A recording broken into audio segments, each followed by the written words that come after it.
Auspicia a Impacto Económico Green Oil Services, Servicios Oil and Gas, Hot Water Oil, operación de pozos sumideros, tratamiento de aguas, pruebas hidráulicas certificadas, asistencia a equipos de torre, instalaciones capilares, cargas líquidas y sólidas. RSB. AFP Service Sociedad Anónima. AFP Service, la calidad donde la necesites. Segundo bloque de programa, Pier Agostini, asesoras de seguros, broker especializado en riesgos del sector Oil and Gas, 45 años de trayectoria e innovación con oficinas en Neuquén, Río Negro y Buenos Aires. pieragostinissrl.com.ar. Es el momento del análisis económico junto a nuestro querido columnista Juan Manuel Morales, magíster en economía. ¿Cómo estás, Juanma? ¿Cómo estás, Daniel? Muchas gracias por la invitación nuevamente. Un gusto como siempre.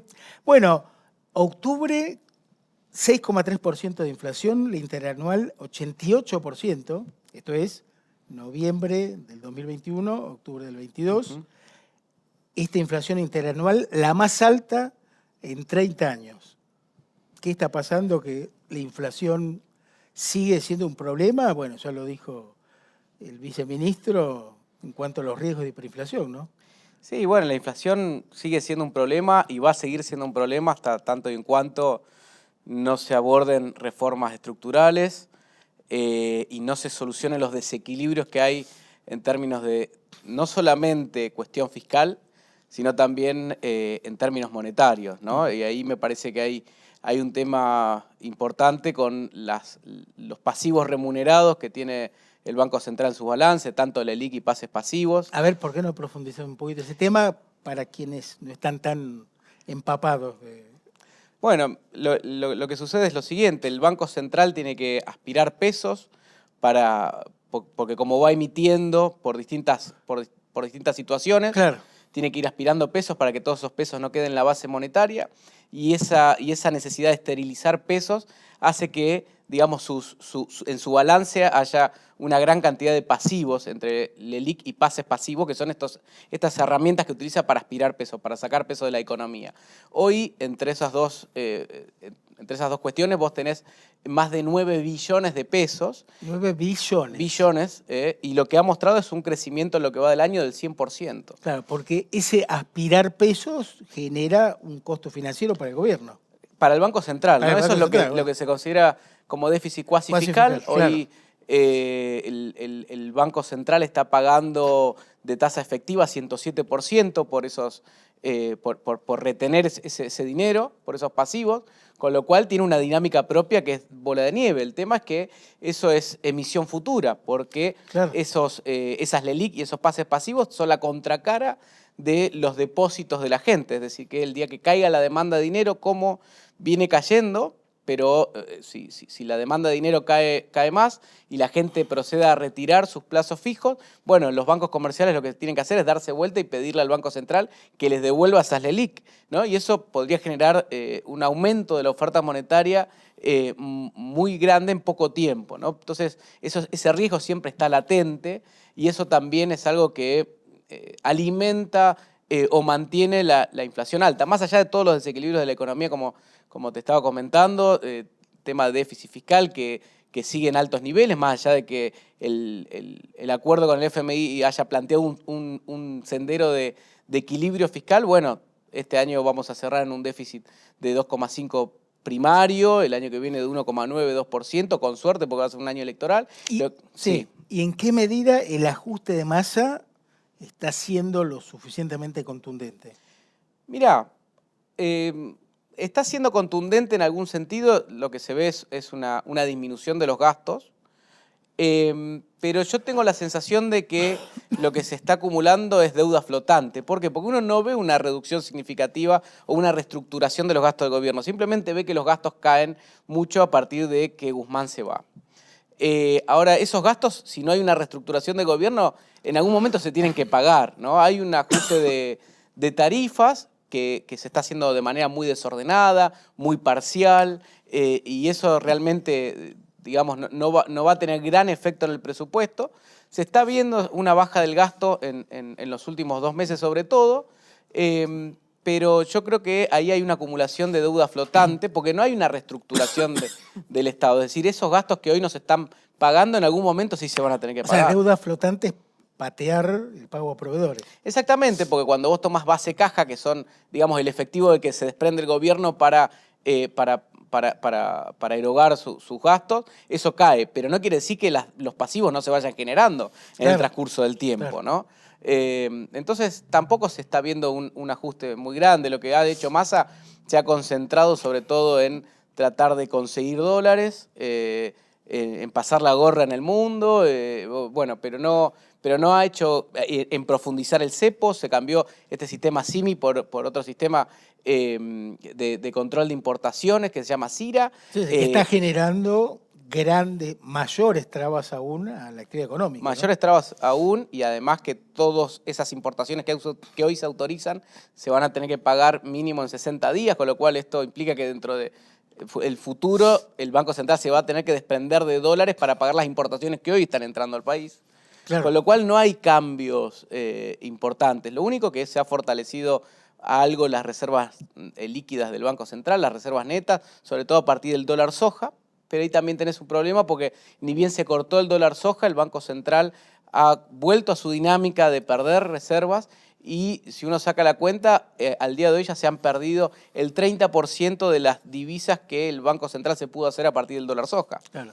De lo que le ingresó, perdió el 30%. El 30% porque perdió 500 millones de dólares, tuvo que vender el mes pasado y ahora ya lleva más de 900 millones de dólares.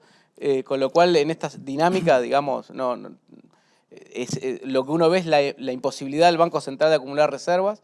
Me da la impresión que tiene que ver con un tipo de cambio que está muy atrasado, claro. Y es probable, lo que se está diciendo el gobierno, que tengan que acudir a una especie de dólar soja 2, porque han quedado más o menos 5.000 millones de dólares de exportaciones de soja que no se han liquidado, entonces el gobierno tratará de captar eso, ¿no? De incentivar. Ahora, hay que tener en cuenta el impacto de la sequía en el futuro ingreso de dólares, ¿no? Y sí, ahí tenés la cosecha de trigo, está muy afectada. Esto va sobre todo a impactar en los dólares que Argentina normalmente tiene, o el flujo que tiene de dólares entre enero y febrero, la cosecha fina. Y bueno, esto obviamente es otra mala noticia para el gobierno de Fernández. Más o menos, para cumplir con las metas del FMI, el gobierno, o mejor dicho, el Banco Central tendría que acumular reservas líquidas por el equivalente a más o menos 1.500 millones de dólares de acá a fin de año. Y con esta dinámica es muy difícil que eso suceda, porque lo que estamos viendo, como te decía, es que el Banco Central pierde dólares, no compra. Claro.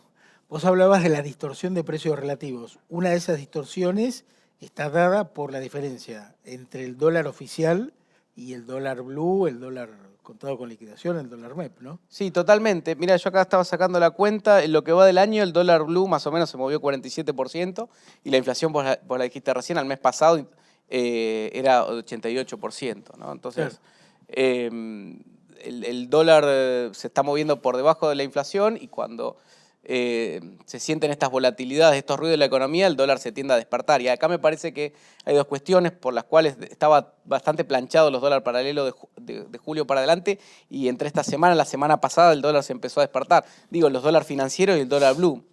Y esto me parece que tiene que ver con dos cuestiones importantes. Primero, el mercado de deuda en pesos está haciendo mucho ruido. ¿Por qué? Y porque el gobierno el año que viene tiene grandes vencimientos de deuda en pesos.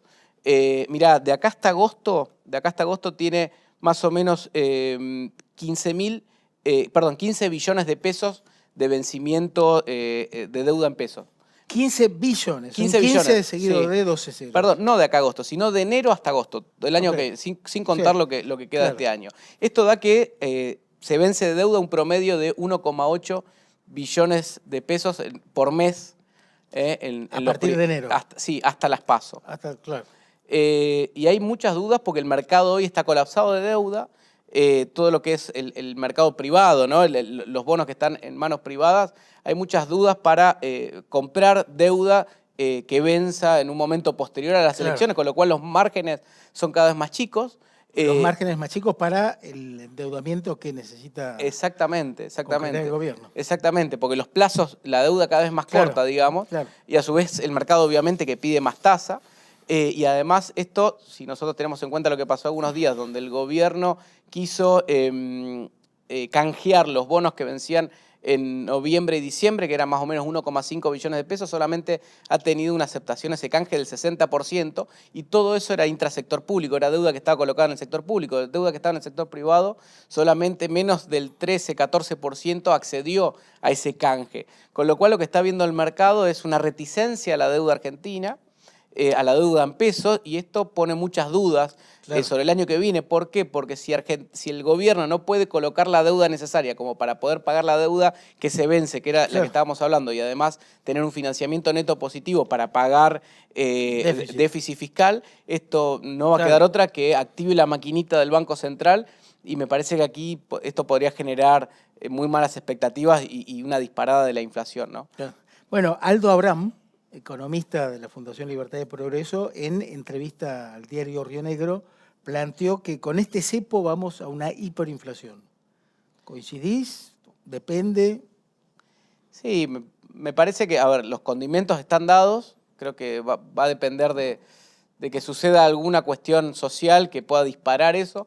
Yo creo que si la demanda de pesos se derrumba, hoy, por lo que estábamos hablando al comienzo, los pasivos remunerados del Banco Central, vos pensás que los pasivos remunerados del Banco Central equivalen a 200% de la base monetaria, es decir, podrían duplicar la base monetaria en muy poquito tiempo, ¿no?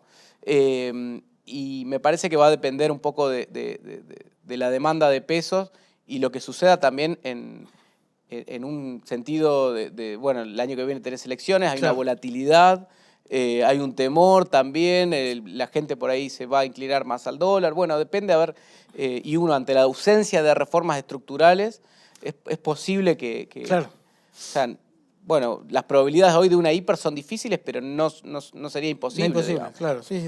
Acá lo que tenemos que entender es que sin reformas estructurales, como bien lo planteaste, es imposible darle una solución de fondo al tema de la inflación, ¿no?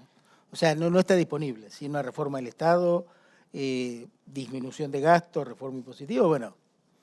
No, totalmente. Y además vos tenés un montón de, como vos decías, distorsión en los precios relativos, tenés un montón de inflación que está reprimida, porque tenés tarifas atrasadas, tenés combustible atrasado, tenés prepagas atrasadas, tenés telefonía atrasada, tenés tipo de cambio atrasado, y vos hasta que no acomodes ese set de precios relativos, es muy difícil encarar un programa de estabilización serio, ¿no?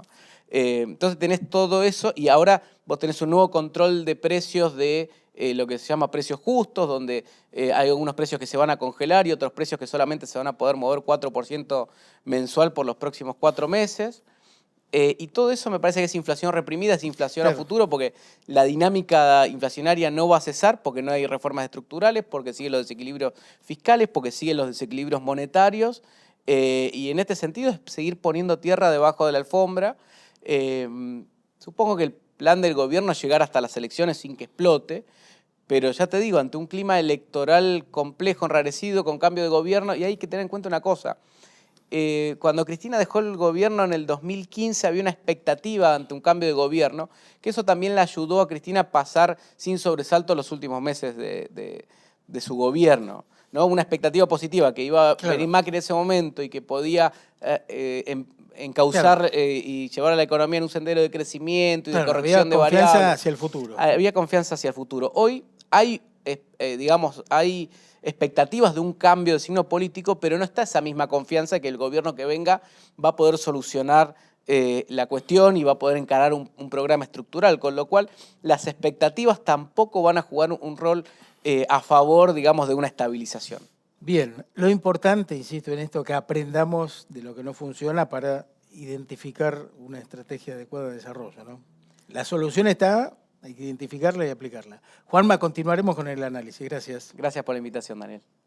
Pausa en el próximo bloque, los 50 años del Parque Industrial Neuquén. Ya venimos. Auspicia a Impacto Económico. Cedisur, 27 años generando negocios alimenticios para la gastronomía y el retail de la región. Cuidamos la calidad de principio a fin, desde la selección de productores, la recepción y el almacenamiento, hasta la entrega puerta a puerta a cada cliente. Cedisur, negocios alimenticios en Río Negro y Neuquén. www.cedisur.com.ar. Con más de 20 años de experiencia, nuestro aprendizaje potencia las oportunidades de inversión y minimiza el riesgo. Somos la elección para tu inversión en un producto inmobiliario. Capitaliza en inmuebles y aumenta tu renta. Invertí con Aspa.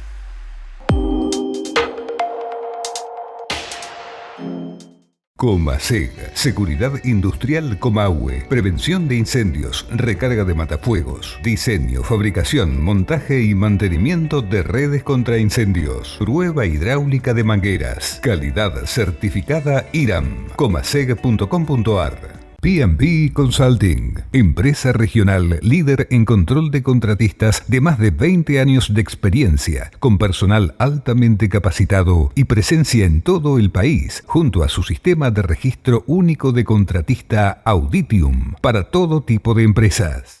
Somos un equipo de empresas que colaboran entre sí para generar soluciones de ingeniería, tecnología de la información, inspección de obras, capacitación y management. Cluster CIAR, el equipo que lo hace posible. Les quiero hablar del crecimiento anual de nuestro software. Ustedes ya lo conocen, lleva 3 años de lanzar. ¿Viste el crédito que pedimos hace un rato? Acaban de aprobarlo al instante. Señoras, señores, tenemos data center propio. Pensa en tu negocio. Pensa siempre en grande. Pensa en macro.